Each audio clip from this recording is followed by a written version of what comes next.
Oi pessoal, tudo bem? Hoje eu vou trazer para vocês a segunda parte do GP do Estoril de 1985, GP que deu a primeira vitória a Ayrton Senna.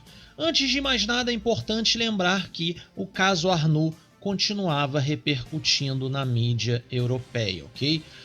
Isso chegou inclusive a entrar no review do Nigel Heubuck da corrida, né? Review que ele fez para Auto Esporte, que fez inclusive uma matéria grande sobre esse caso Arnoux e Ferrari. Vou colocar na tela para vocês, e eles confirmam as informações do Patrick Camus, ou seja, de que havia um acordo entre Ligier e Ferrari na troca do Arnoux com o De Cesaris, porém o Arnoux não quis, né? Eu já tinha contado isso para vocês.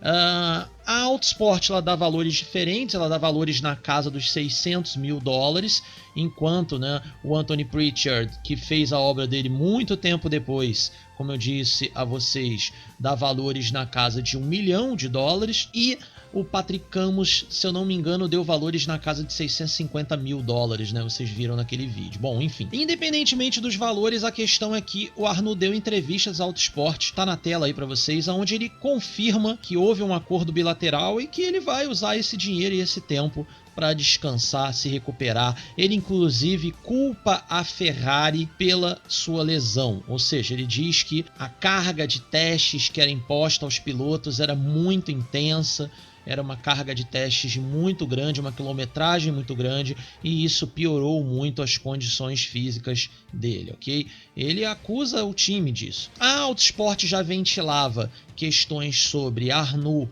e Ligier para 1986, vocês podem ver aí na matéria, e eles também ventilavam o Arnoux na Tyrrell por causa da Legião Francesa que viria para a Tyrrell. O Nigel Heubuck já dá uma quebrada legal no Stefan Johansson. Ele não toca no nome do Johansson. Se vocês lerem a matéria, vocês vão entender, ok? Ele começa num trecho dizendo que, né, o Johansson foi cumprimentado na sexta-feira de manhã por muitas pessoas, posou em fotos ao lado do carro da Ferrari. Isso aí é uma informação que eu estou dando, mas enfim, foi cumprimentado por muitas pessoas, segundo Nigel Heubuck, foi muito paparicado. O Rosberg diz a seguinte frase a respeito desse evento, abre aspas: tinha de ser dado um coração a todo jovem piloto que chegasse à Fórmula 1, fecha aspas. E aí o Nigel Heubuck complementa dizendo, né, que o Keke Rosberg conseguiu se tornar um piloto de ponta por puro talento, mérito, esforço próprio, e não por conhecimento, dinheiro ou qualquer coisa do tipo.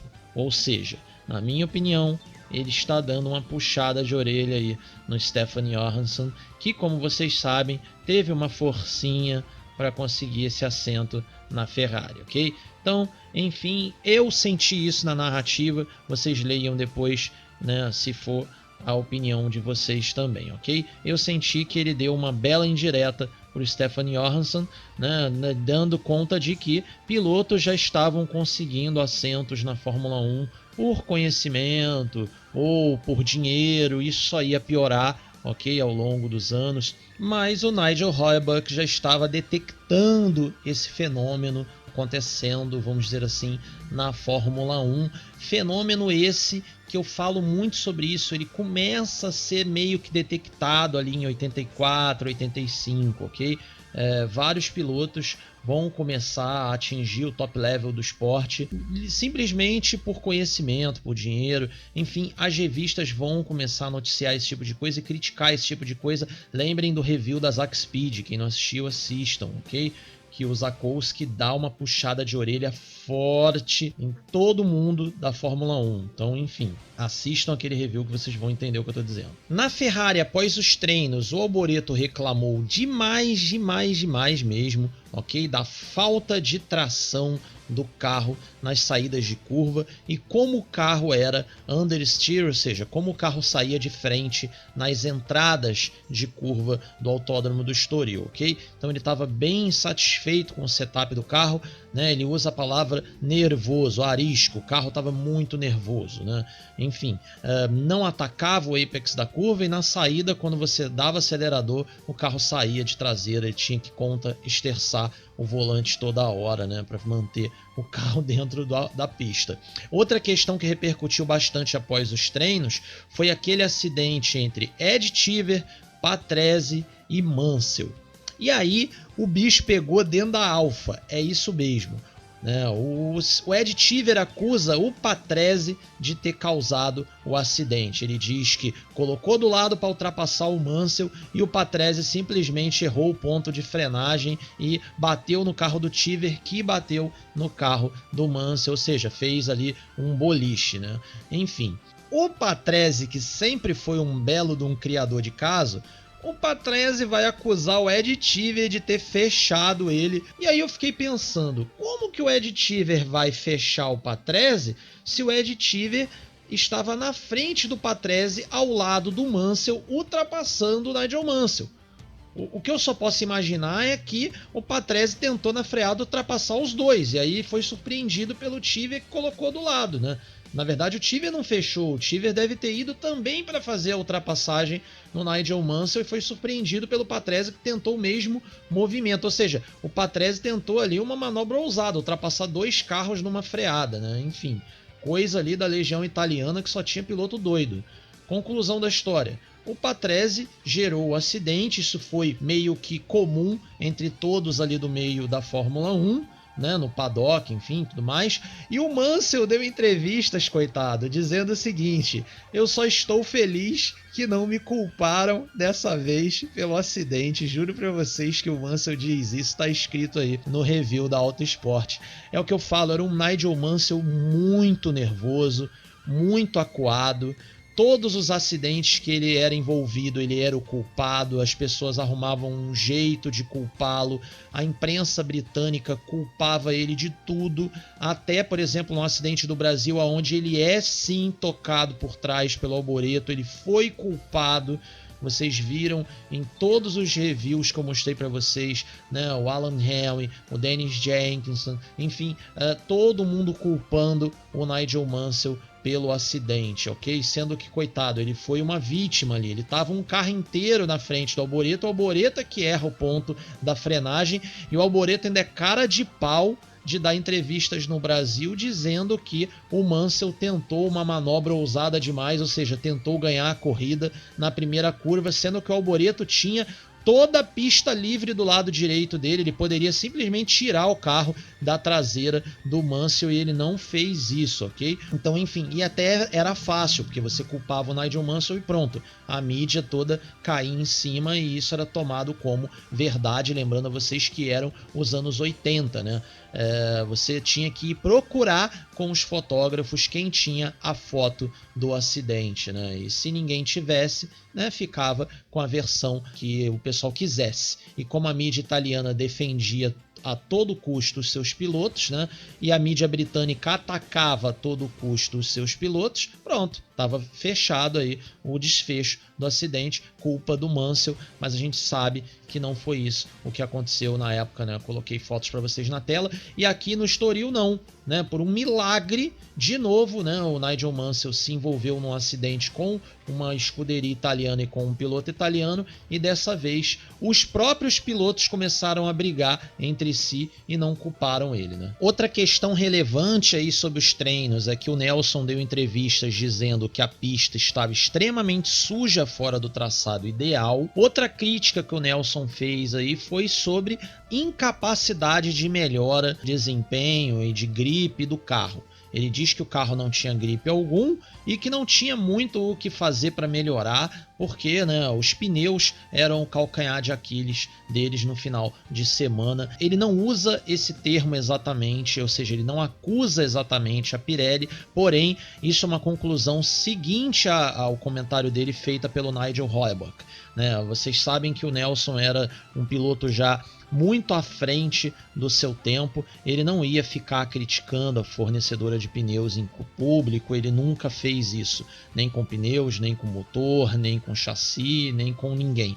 O Nelson era muito esperto, ele sabia que o que ele falava podia repercutir bastante, diferentemente de pilotos como Ed Cheever, né, que não queriam nem saber e eram extremamente sinceros e detonavam mesmo, e a mídia achava aquilo o máximo, né?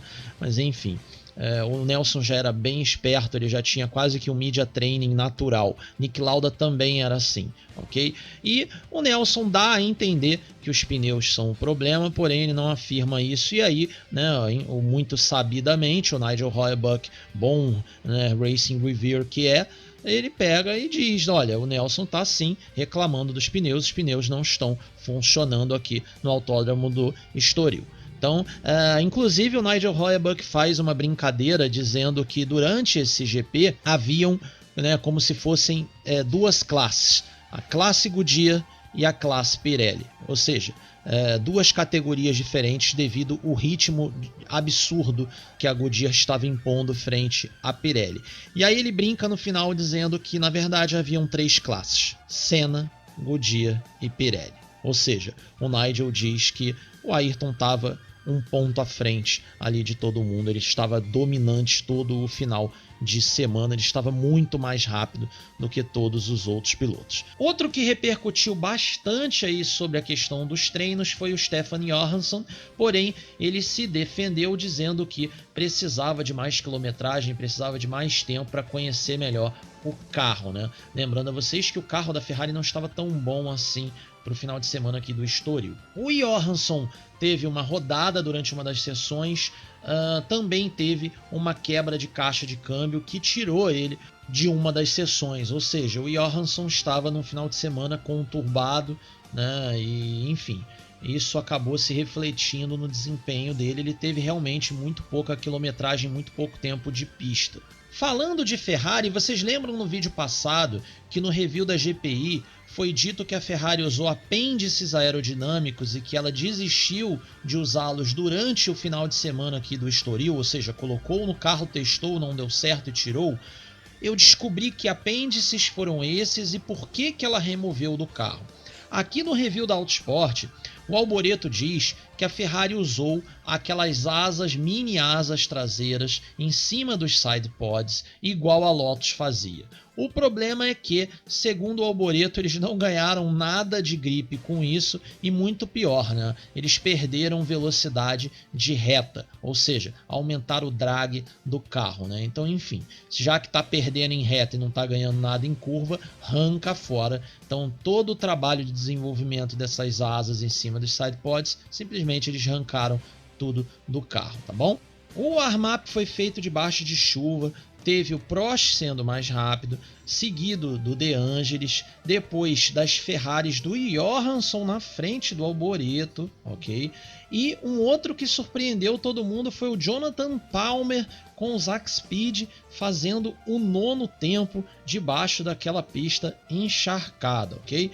E o pessoal da Goodyear aí dizendo que não tinha muito o que fazer, né? Ou seja, o Nigel Heuerbuck perguntou que tipo de pneu que eles iam utilizar para a corrida e eles disseram que não tinha muito o que fazer, que eram os pneus de chuva, não tinham condições de utilizar os intermediários. Inclusive o Nigel Heuerbuck perguntou para o pessoal da Goodyear se havia alguma possibilidade de adiamento da largada, para esperar, enfim, as condições do tempo melhorarem. E eles disseram que não, que isso era impossível, ok? A resposta foi exatamente essa, no way, porque tempo de TV, o tempo de satélite de TV para o mundo inteiro já estava fechado, então se isso fosse feito ia arrumar um problema mundial com relação às transmissões e que a largada ia acontecer sim no horário correto. Bom, sobre o acidente do Mansell aí, a coisa rendeu porque a equipe Williams não conseguiu reparar o carro a tempo e conclusão da história toda,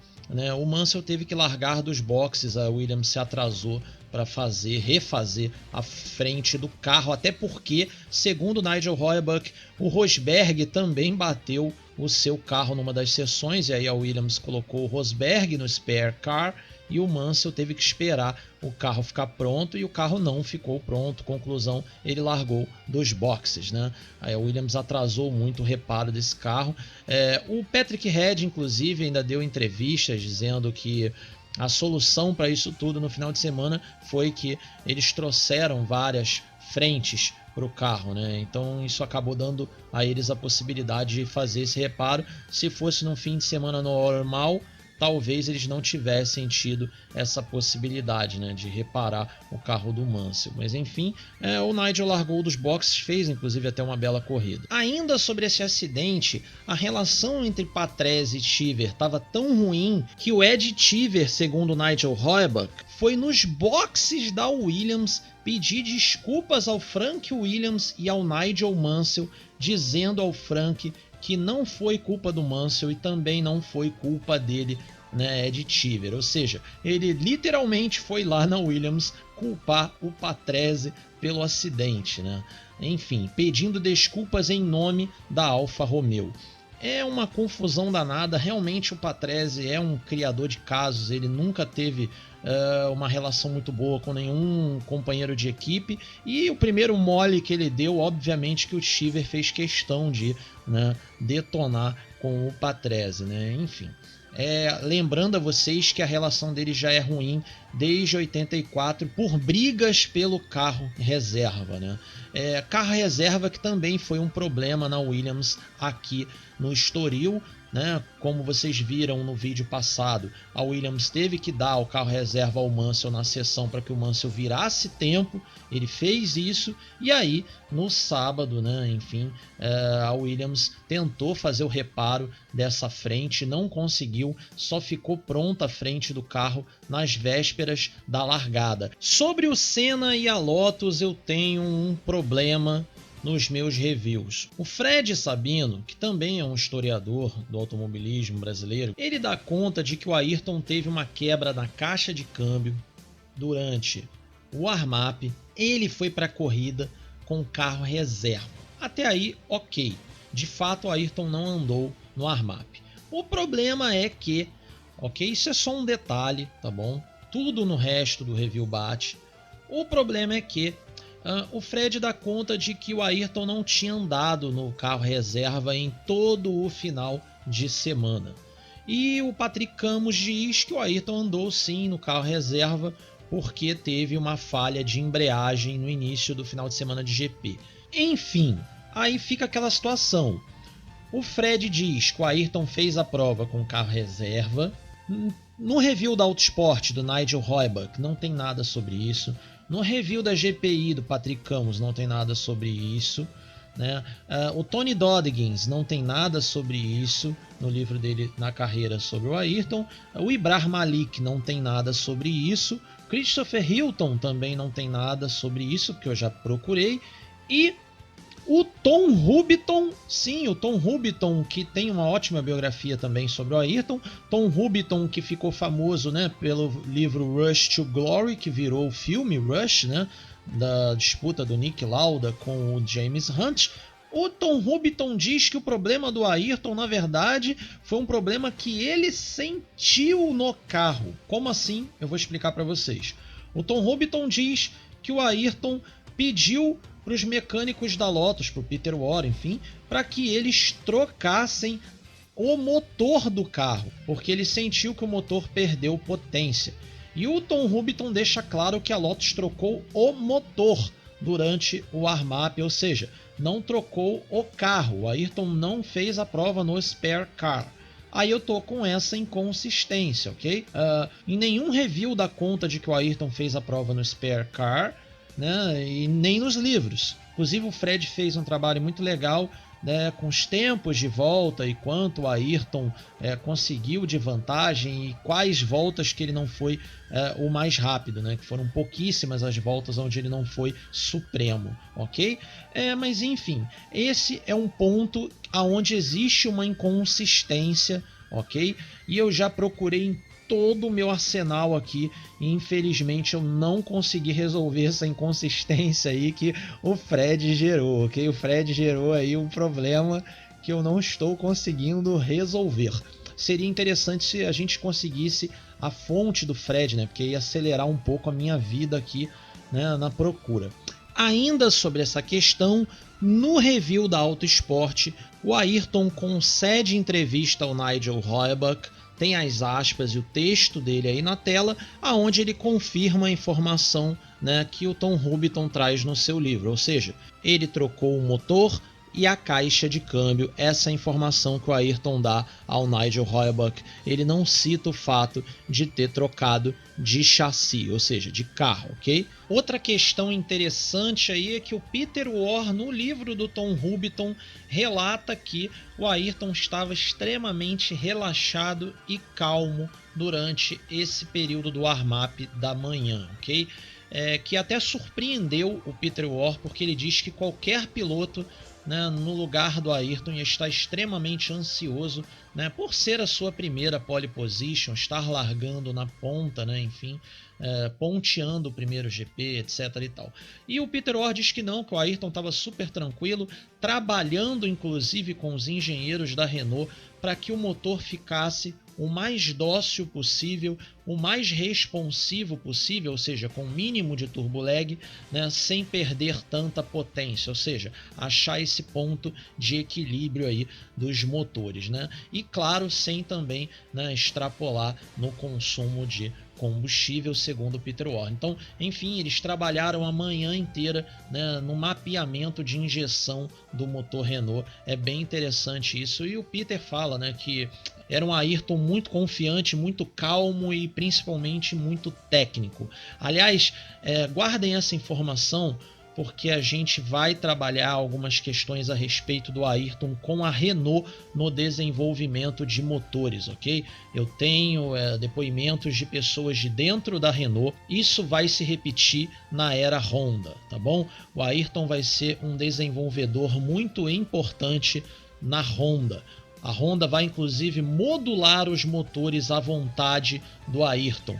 E é daí que vai surgir aquela confusão com as caixas dos motores Honda vindo, né, Engines for Ayrton, e não tinha caixas dizendo Engines for Alain, ok? Porque isso era de propósito.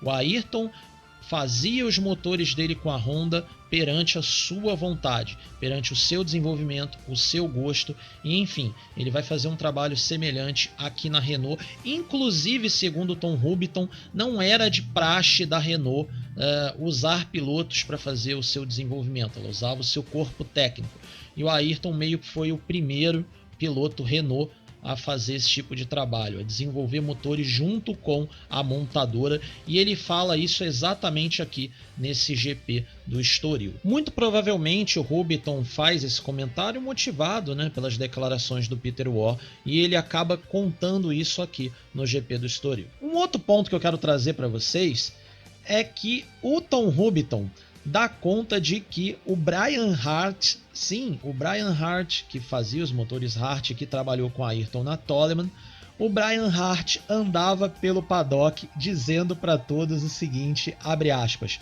podem ir embora, não precisam nem largar, o Ayrton vai ganhar a prova de ponta a ponta. E na chuva, nem corre não, nem perde seu tempo não, que não vai adiantar, segundo Tom Houghton. O Brian Hart super confiante, torcedor já do Ayrton, fã do Ayrton, garantia para todos que o Ayrton ia vencer a prova, que as equipes não precisavam nem se esforçar muito não, que a vitória era certa, que no molhado ele ia dar um show perante os outros carros, né? E isso está registrado no livro do Tom Houghton. É bem bacana, né? O Brian Hart meio que vidente, né? Meio que percebendo que não ia ter jeito, que o Ayrton ia vencer a prova. Outra informação que de novo envolve o helicóptero médico, ok? É que isso atrasou o warm-up. Sim, o warm-up foi atrasado porque não tinha condições do helicóptero decolar. Eu não sei se vocês sabem, mas não tem como ter sessão se o helicóptero não decolar, porque aí não tem como resgatar ninguém na pista caso haja um acidente. Igual aconteceu com a Ayrton em Imola 94, né? O helicóptero vai e pousa na pista. Bom, como não tinha condições de fazer isso daí, não teve o warm-up no horário marcado, tudo direitinho, o warm-up foi atrasado, ok? Na largada, a largada teve um incidente. O incidente principal foi que o Rosberg teve um stall, né? O carro dele morreu. Enfim, vários carros iam passando por ele de maneira muito perigosa, me lembrou Palette, e alguém ia acabar tocando nele, né? Quem tocou nele, infelizmente, foi o Jonathan Palmer, com o Zack Speed, ou seja, a primeira corrida do Zack Speed foi um desastre total, né? Porque logo a gente vê o Palmer vindo para os boxes e era praticamente fim de prova para o Jonathan Palmer. Ele que fez um excelente warm-up, ficando com a 9ª posição, ou seja, se as coisas dessem certo, me parecia que ia ser uma corrida muito boa para Zack Speed, ou seja, uma prova onde o Jonathan Palmer ia ultrapassar muitos carros, porque ele estava bem lá atrás no grid, né? Porém, com um carro muito bem acertadinho para o molhado. A gente sabe que o Jonathan Palmer não era lá um dos pilotos mais ousados e mais rápidos do grid, porém ele era um cara acostumado a levar os seus carros até o final das provas, né? Ele era um cara muito cuidadoso com o equipamento e eu acredito que ele faria uma boa prova. Após a largada, logo na primeira volta, já se confirmou o desastre total para Williams, porque o Mansell largou dos boxes e ele já teve uma rodada logo na primeira volta e por um milagre ele não deixou o carro morrer. Ele também deu sorte de ter rodado e continuado dentro de zona de asfalto, ou seja, dentro da pista, né? Porque se ele cai fora da pista, tudo encharcado do jeito que estava, dificilmente acho que ele voltava, ele ia atolar, né? Mas enfim, ele deu muita sorte e o Mansell conseguiu levar o seu carro até o final da prova, marcando inclusive pontos, né? Fez uma boa prova diante das circunstâncias nas quais ele estava submetido ali. Enfim, o Ayrton também deu entrevistas sobre essa corrida dizendo que havia uma extrema dificuldade de manter o carro em linha reta. É isso mesmo. Muita água na pista, muitas regiões já com aplanagem, né? E o carro destracionava em linha reta em alta velocidade. E aí o carro puxa, né? Dá aquele tranco forte para um dos lados, ou seja, era muito perigoso. A gente viu, por exemplo, o Prost rodando em linha reta nessa prova, né? Foi uma corrida que o Ayrton até afirma que as condições da pista estavam piores ainda do que as de Mônaco, ou seja, era muita água mesmo no autódromo, né? Muita água caindo sobre o circuito. Voltando para a prova, o Ayrton abria uma distância de mais ou menos 3 segundos nas primeiras voltas para o Hélio De Angelis, segundo Nigel Heubuck, e a mesma coisa o Hélio fazia com os carros atrás dele. Ele diz que se para um brasileiro a prova estava excelente, para o outro a prova estava extremamente complicada. Ele se refere a Nelson Piquet, onde se formou uma fila de carros atrás dele, uma briga muito forte pela sua posição, e o Nigel Heubuck diz que, né, a situação dos pneus Pirelli era embaraçosa, ou seja, era meio vergonhosa, quão ruins eram os pneus no piso molhado, ok? E ele diz que ele podia apostar que um telegrama foi mandado da Inglaterra para a Itália na segunda-feira, ou seja, a Brabham cobrando melhorias nos pneus Pirelli, né? O Nigel Heubuck dá uma sacaneada aí na fabricante italiana, tá bom? Um outro incidente que aconteceu nessa corrida foi entre o Stefan Johansson e o Riccardo Patrese. Eles tiveram um contato, ambos rodaram e o Johansson apareceu depois com a asa dianteira esquerda danificada. Esse incidente complicou totalmente a corrida do Johansson. Ele tomou 5 voltas do Ayrton no final dessa prova, chegando na 8ª posição, não marcou pontos. Outro incidente que aconteceu na corrida foi entre Beloff e o Manfred Wilkenhock da Ren. Sim, o Beloff largou bem lá atrás, né, vocês sabem, e ele foi se recuperando rapidamente. Em poucas voltas ele já era o 14º, e aí ele teve um incidente onde ele toca no Manfred Wilkenhock e ele perde a asa dianteira direita do seu Tyrrell. Ele não estava nem aí, ele não parou nos boxes não. Como diria Edgar de Melo Filho, ele foi com um bigode só até o final, ok? O Beloff deu um show no molhado igual ele fez em Mônaco, porém agora, né, com um pouco mais de dificuldade, porque ele arrumou problemas para si próprio. Bom, e esse foi o primeiro ponto oficial do Beloff na Fórmula 1, ele chegou na 6ª posição, tomando 2 voltas do Ayrton. Eu digo oficial, né, porque vocês sabem que o Beloff perdeu todos os pontos de 1984 e inclusive os pontos obtidos em Mônaco. Por que eu digo, né, os pontos obtidos em Mônaco? Porque em Mônaco o bocal de abastecimento de água estava até do lado ao contrário, ok? A Tyrrell não planejava fazer paradas nessa prova e muito menos utilizar aquele recurso de burlar o regulamento, né, abastecendo os líquidos no meio da prova.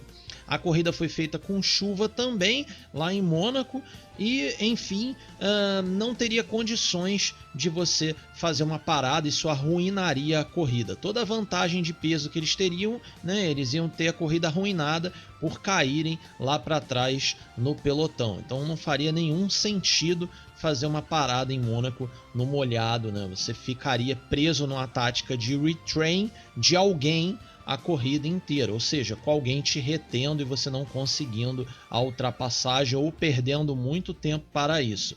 Então a Tyrrell já veio planejada, vamos dizer assim, para andar dentro do regulamento. A prova disso é que em todos os laudos que eu consegui, né, do caso Tyrrell, para fazer os vídeos aqui para o canal, dão conta de que o carro da Tyrrell foi totalmente desmontado após o término da corrida lá em Mônaco. Por isso o Beloff não aparece no pódio, né? O piloto extremamente nervoso, porque, enfim, o seu carro sendo desmontado imediatamente após a prova, tudo foi vistoriado e o carro estava 100% dentro do regulamento.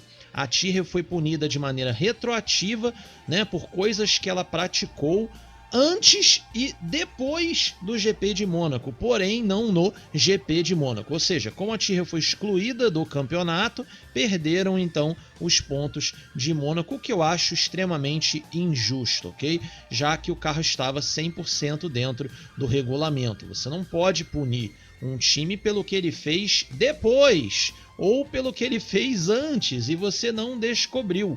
Porém, em Mônaco o carro foi 100% desmontado segundo o Ken Tyrrell e tudo estava dentro dos conformes. Enfim, eu tenho para mim que o pódio do Beloff de Mônaco foi totalmente legítimo. Vou bater nessa tecla a vida inteira, ok?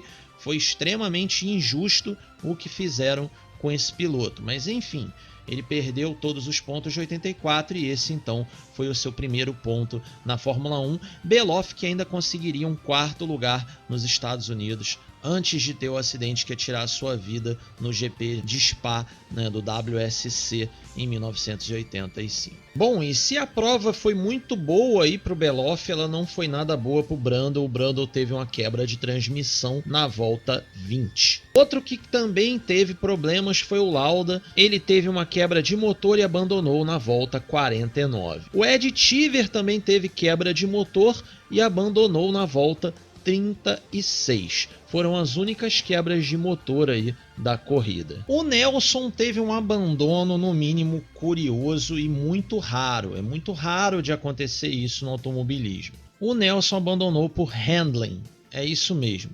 O carro estava tão ruim, que ele abandonou a prova, ok?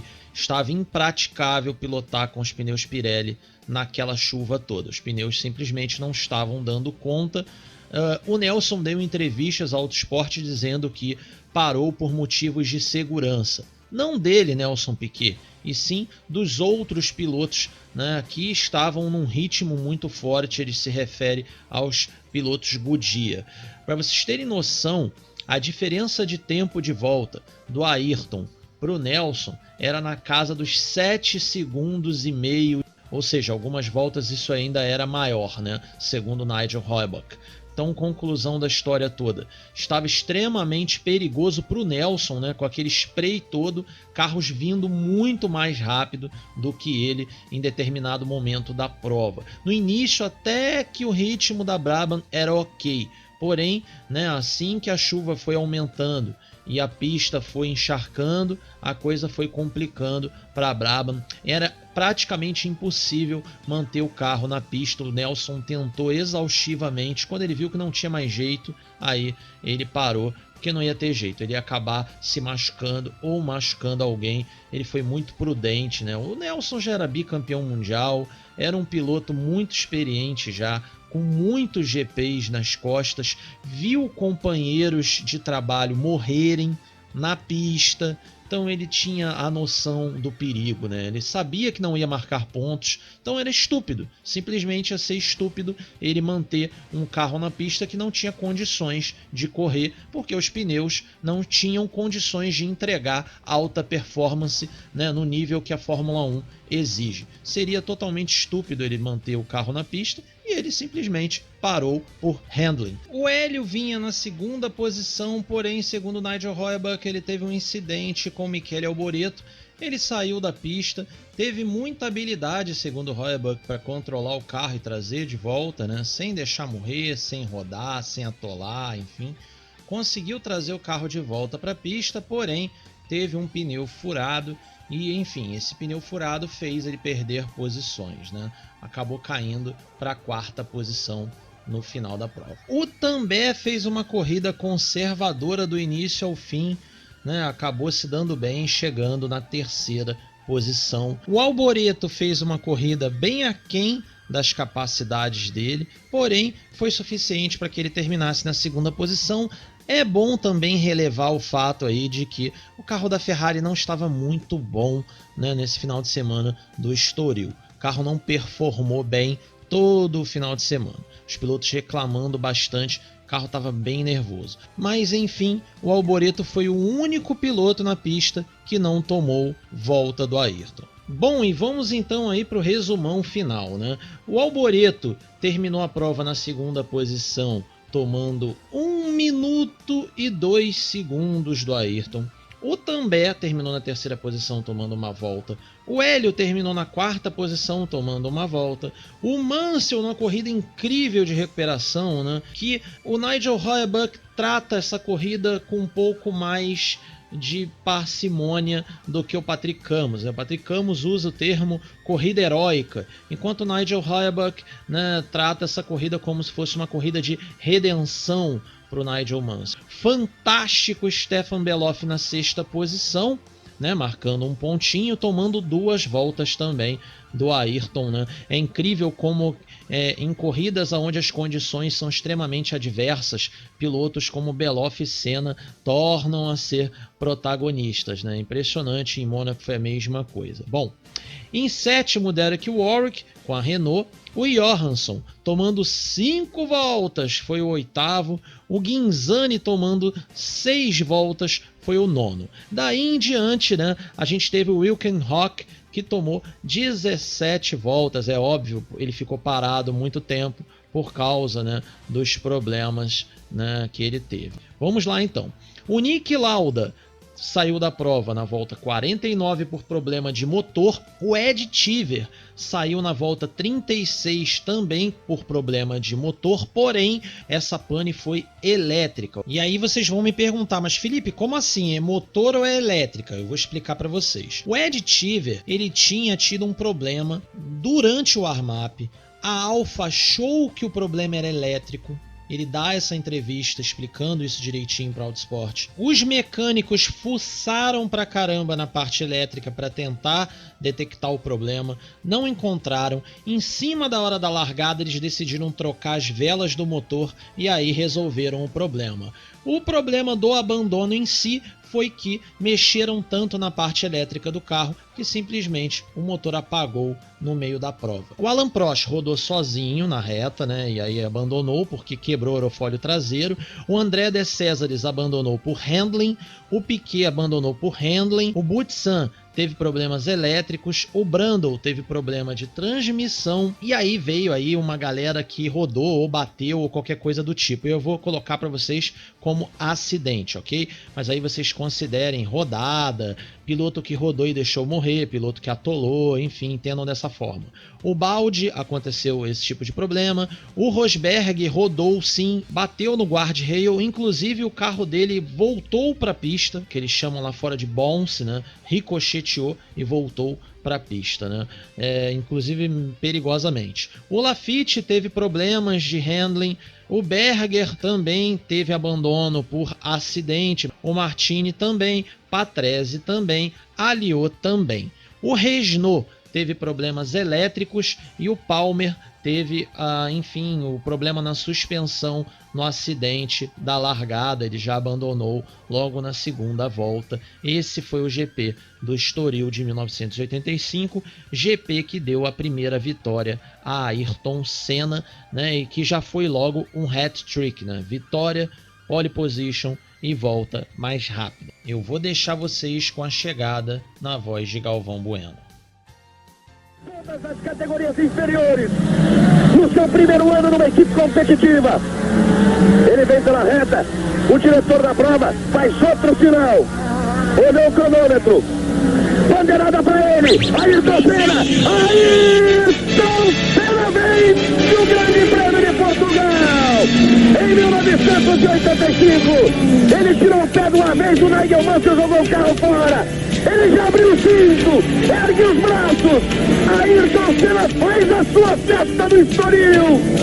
O brasileiro Ayrton Senna. Bom, e como vocês viram aí, teve um incidente na chegada, onde os mecânicos da Lotus invadiram metade da pista. O Ayrton soltou o pé assim que cruzou a linha de chegada. O Mansell, que vinha a toda velocidade, né, foi surpreendido pelo Ayrton, que soltou o pé. Então ele tinha os mecânicos da Lotus de um lado, o Ayrton na frente dele e a grama no outro. Ou seja, o Mansell não pensou duas vezes, jogou o carro dele na grama, teve muita habilidade para controlar o seu carro e não, por exemplo, rodar, né, ou bater, ou até, né, rodar e ir para cima dos mecânicos da Lotus, né? Então, enfim, poderia ter acontecido um acidente muito sério debaixo daquele spray, daquela chuva toda.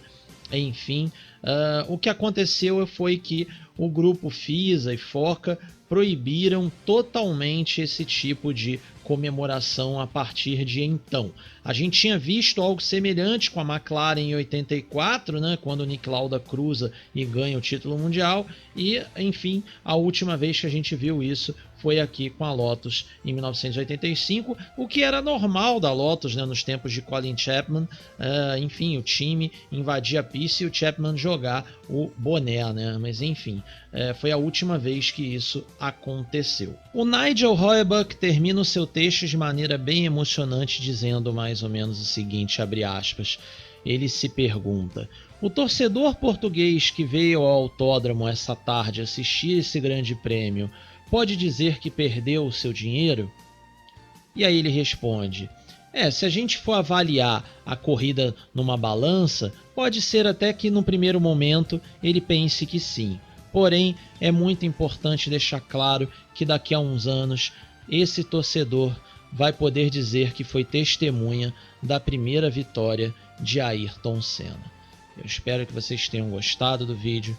Até quarta-feira que vem, 7 da noite.